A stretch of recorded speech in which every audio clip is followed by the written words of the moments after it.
Titanic यानी कि कभी ना डूबने वाला जहाज। बात है 10 अप्रैल 1912 की। आरएमएस टाइटैनिक दुनिया का सबसे बड़ा और लग्जरियस जहाज। ये जहाज अपने पहले सफर पर निकलता है। ये जहाज साउथहैम्पटन इंग्लैंड से न्यूयॉर्क जा रहा था। इस जहाज में 2200 से भी अधिक लोग मौजूद थे।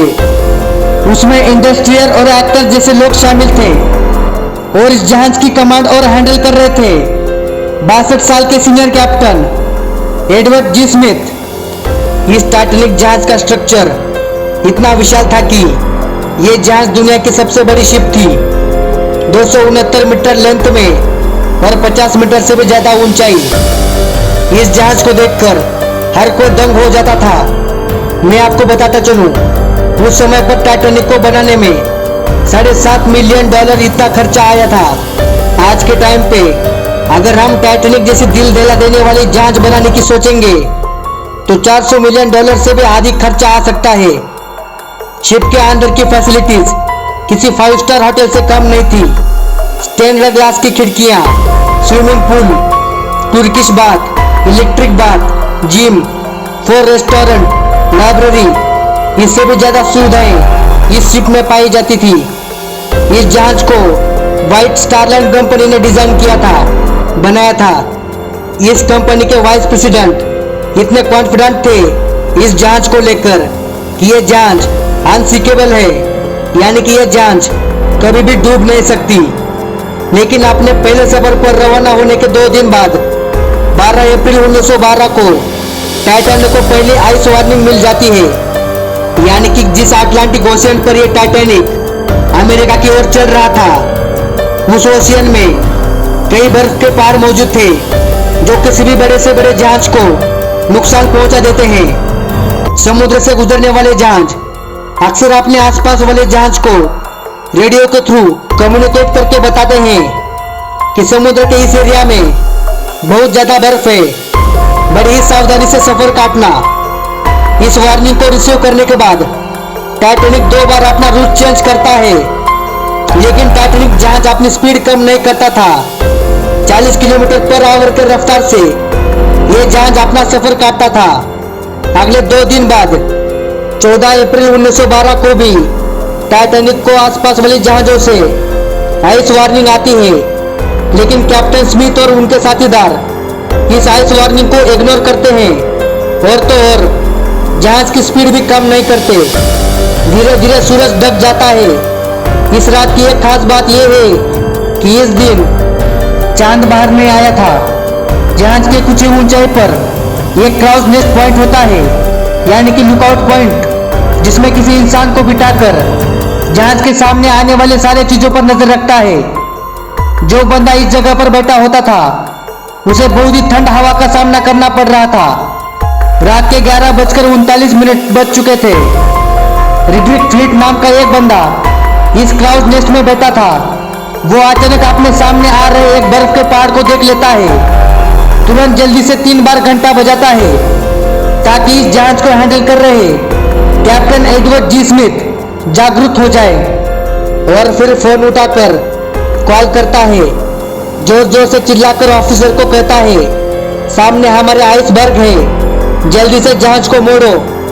फर्स्ट ऑफिसर विलियम ब्रिज पर बैठे इसी इंस्ट्रक्शन को सुनते हैं और इंजन रूम को संदेश देते हैं कि जहाज को लेफ्ट डायरेक्शन में मोड़ दो। लेकिन अनफॉर्चुनेटली ये सब करने में बहुत लेट हो चुका होता है। सिर्फ 1 मिनट बाद 11:40 पर जहाज उस बड़े बर्फ के पहाड़ को जाकर टकराता है। ये कोई साधारण और छोटा आइसबर्ग नहीं था, बल्कि इस आइसबर्ग की लेंथ 200 बाय 400 फीट और हाइट में इसकी ऊंचाई क्राउज नेस्ट की ऊंचाई के बराबर थी। और तो और इस आइसबर्ग का वजन लगभग 1.5 मिलियन टन के बराबर था। जी हाँ दोस्तों, आपने बिल्कुल सही सुना।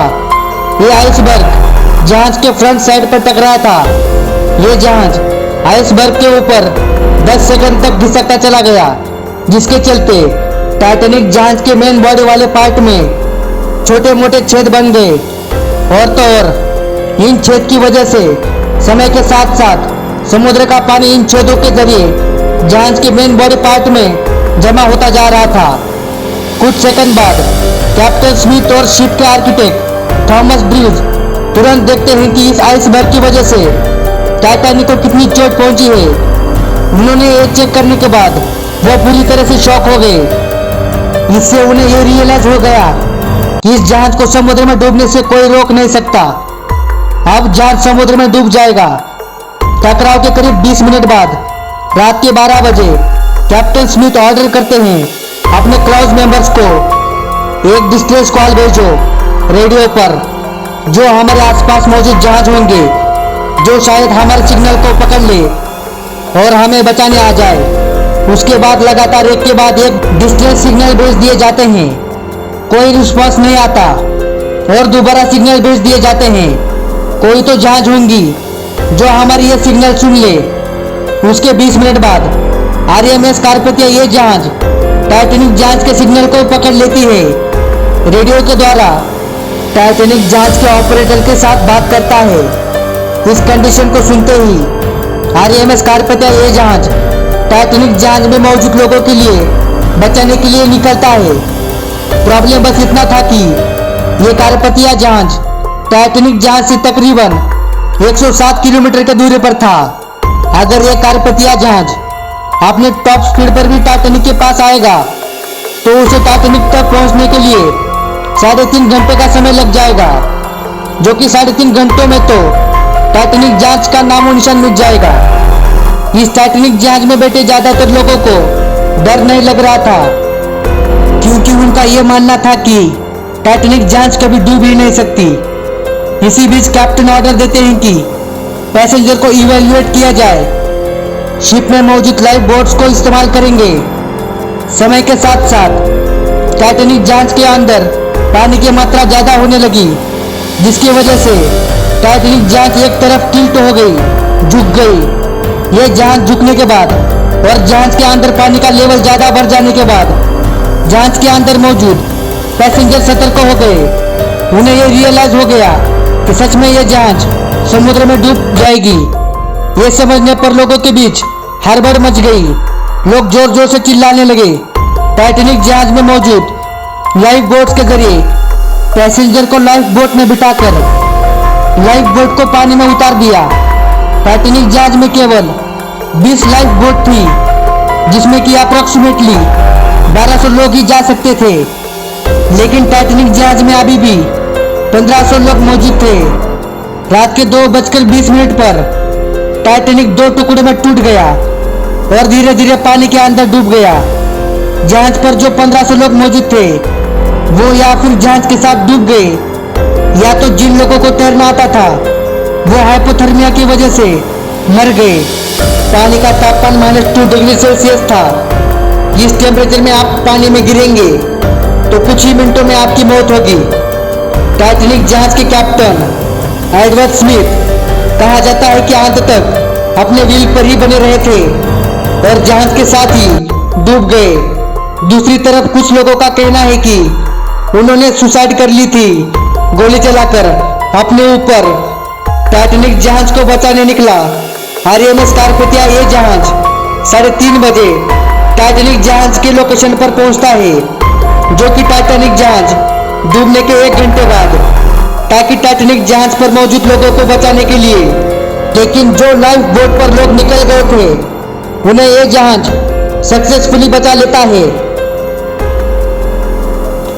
तो आशा है कि इस वीडियो से आपको कुछ ना कुछ नया जानने को मिला होगा।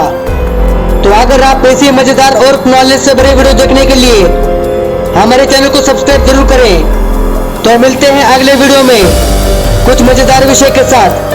तब तक के लिए धन्यवाद।